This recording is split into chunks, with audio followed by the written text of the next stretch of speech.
Trump is going to make a determination what he thinks is great for the country and what's fair for the country. But the fact that I was able to terminate Roe v. Wade after 50 years of trying, they worked for 50 years. I've never seen anything like it. They worked, and I was so honored to have done it. Well, I did something that nobody thought was possible. I got rid of Roe v. Wade.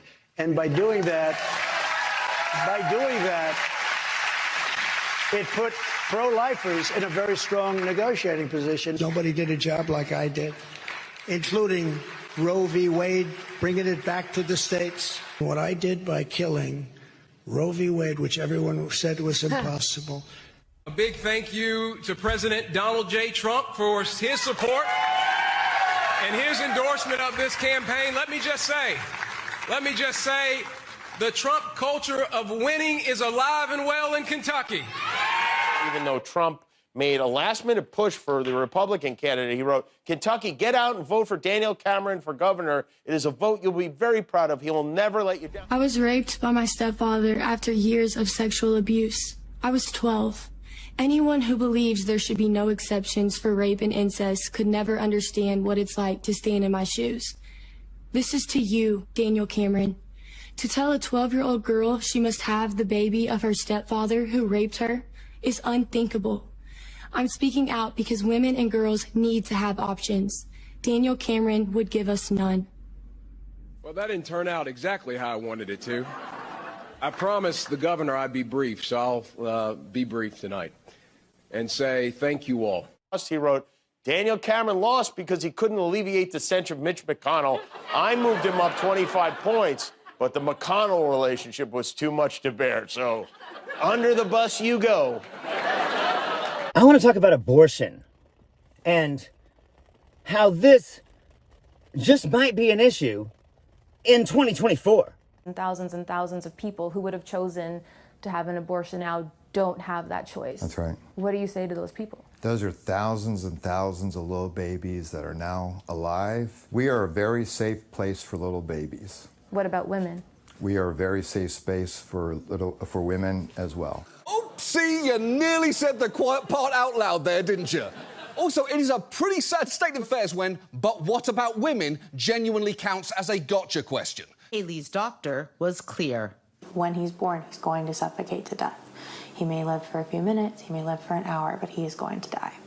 Her doctors said they could not perform an abortion, noting in her records termination is not legal in the state of Texas. How could you be so cruel as to pass a law that you know will hurt women and that you know will cause babies to be born in pain? He was going to die a painful death. So how is that humane? How is that saving anybody? They desperately want to have another baby, but there's a high likelihood that something will go wrong again. The last time that I saw my OB, she said, "Do not get pregnant in Texas right now." Ow. That is not only devastating, it is a truly horrible thing to have to add to the list of things that pregnant women are not safe to do. So it's now officially ride a roller coaster, eat sushi, dye your roots, and simply exist in the state of Texas. Hundreds of volunteers in Columbus. Many of them had been working on these issues for their entire adult lives. Hundreds and hundreds really around the state. Thousands of volunteers who, after Roe was overturned, hit the streets, went on social media, gave money, made phone calls, did all kinds of things. And the grassroots won again last night in Ohio. Sharon, first of all, big hug. Many pundits have been speculating today why this has been such a losing issue for the Republican Party, but none of them put it more eloquently. I had to wait until one of three things happened. Either her heart stopped beating, I went into labor naturally, or I became so sick that my life was in danger. And at that point, because of the laws, the doctors would be able to induce me and we could begin the delivery process. I was first diagnosed on Tuesday, and it took until Friday for one of those three things to occur. And for me, what happened was I got really, really sick really fast. Obviously, we live in the middle of Texas, which is a giant state. So to get out of Texas and to get to a neighboring state where we could have gotten healthcare, we would have either had to drive at least 8 hours or fly somewhere. We are all perfectly clear. When we say that these laws take away people's right to control their own body, this is what we're talking about. She had to wait from Tuesday to Friday to get close enough to dying to be saved. Preemptively choosing to save her own life was illegal in her state. A state that, remember, this man says is safe for for women. How extreme they are. You know, these elections are about hope versus fear. It's about progress versus chaos. And we see the chaos that Donald Trump has brought to the Republican Party.